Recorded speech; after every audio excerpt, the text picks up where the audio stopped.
ਕੰਨ ਢੇੜਾ ਠੀਕ ਇਹ ਖਾਦਮ ਸਿੰਘ ਜਿਨ੍ਹਾਂ ਨੇ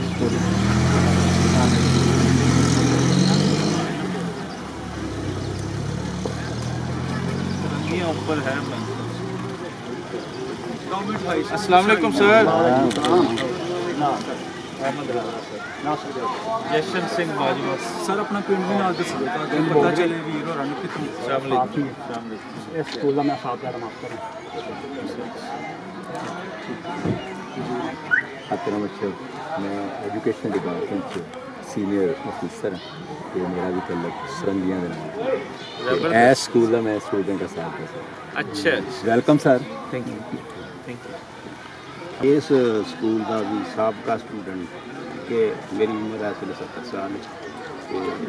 इस स्कूल की इन्ना बड़ियाँ यादां वाबस्ता तो जिन्ना साढ़े इस पिंड के लोगों ने तवन किया और तुहाडे इत्थों आबाओ अजदाद के जाने तो बाद ये बड़ा मुखलसाना लोगों ने रवैया रखा और अलहमदुलिल्लाह ये मेजर किरदार शख्सियत हैड मास्टर साहब ने इन्होंने हाई स्कूल करवाया ये मिडल से तो अलहमदुलिल्लाह आज इतने ਅਸੀਂ ਅੰਦਰ ਚੱਲਦੇ ਹਾਂ ਦੋਸਤ ਪਿੱਛੇ ਖੜੇ जी जी जी जी जी ओके तो ये राम सीनियर टीचर गाँव में अपना फिरोज के नागरा जी क्योंकि नागरे जट्टां दा बैल ਨਾਗਰਾ ਉਹੀ जी जी ਵੱਡਿਆਂ ਦੇ ਕਨੈਕਸ਼ਨ मिला वाला टीचर में ग्रुपी नागरा पड़ोपिया के नागरा जी हाँ जी जी सर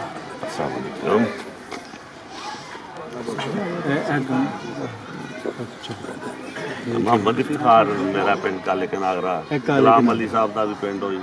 गुलाम अली सिंगर जे गजल गायक जेडे ने वर्ल्ड लेवल ते वेल नोन गुलाम अली उन्हां दा पिंड भी है नाल ही काले के नागरा अच्छा ये पैदाइशी ने ਪਹਿਲੀ ਵਾਰੀ ਅੱਜ ਉਹਨਾਂ पहली बारी उन्हां आज अखियां ने तकिया ए वजह तकिया के उन्हां दा पिंड सर काले के नागरा स्टूडेंट में स्कूल दे स्टूडेंट ਜੀ ਤੁਹਾਡੇ ਗਵਾਂਢੀ ਨਿਕਲੇ ਜਨਾਬ ਤੁਹਾਡੇ ਵੱਡਿਆਂ ਦੇ जी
सरदार सुंदर सिंह अभी भी मेन प्लेयर में ਅੱਛਾ ਉਹ ਸਾਹਮਣੇ ਵਾਲੀ ਬਿਲਡਿੰਗ ਇਹ ਉਦੋਂ ਦੀ ਹੈ ਪਾਰਟੀਸ਼ਨ ਤੋਂ ਪਹਿਲੇ ਦੀ 1926 ਅੱਛਾ ਅੱਛਾ ਫਿਰ ਪਹਿਲੇ ਉਹ ਦੇਖੀਏ जी जी पहले बोलिए सेल मौजूद है सरदार सुंदर सिंह हारून सुंदर सिंह ਅੱਛਾ फाउंडेशन ऑफ ਦੱਸਿਆ ਜਾ ਰਹੀ ਹੈ ਕਿ ਸਕੂਲ ਦੇ ਦੋ ਬਲਾਕ ਹੈ ਇੱਕ ਉਸ ਸਾਈਡ ਤੇ ਇੱਕ ਇਸ ਸਾਈਡ ਤੇ ਤੋਂ ਪਹਿਲੇ ਆਪਾਂ ਦੇਖ ਲਈਏ ਆਓ ਪਹਿਲੇ ਦੇਖ ਲਈਏ ਲੇਕਿਨ ਸਰ ਜੀ ਤੁਸੀਂ ਦੱਸਿਆ ਜੇ ਨਾ ਸਰਦਾਰ ਸੁੰਦਰ ਸਿੰਘ ਜੀ ਦੇ ਬਾਰੇ ਜੋ ਤੁਸੀਂ ਆਪਣੇ ਬਜ਼ੁਰਗਾਂ ਨੂੰ ਗੱਲਾਂ ਸੁਣ ਰੱਖੀ ਹੈ ਨਾ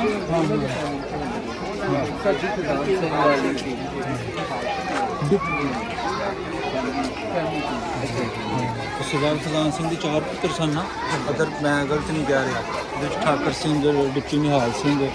ਚਲੋ ਅਸੀਂ ਉਹ ਚਲੋ ਖੈਰ ਬਾਅਦ ਵਿੱਚ ਲੱਗਦਾ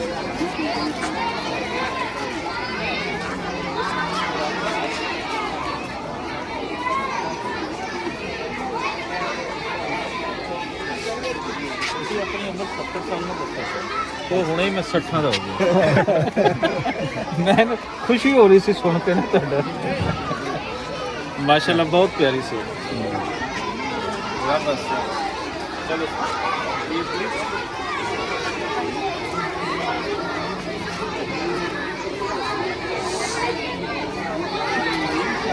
ਉਹਨਾਂ ਦੇ ਬਾਵਲ ਦਾ ਸੀ ਜਿਨ੍ਹਾਂ ਨੇ ਰੱਖਿਆ ਪੰਜਾਬੀਆਂ ਤੇਰੇ ਬਣਾਈ ਇਹ ਉਹ ਬੰਦੇ ਹੀ ਖਾਣੇ ਦੇ ਵਿੱਚ ਮੇਰੇ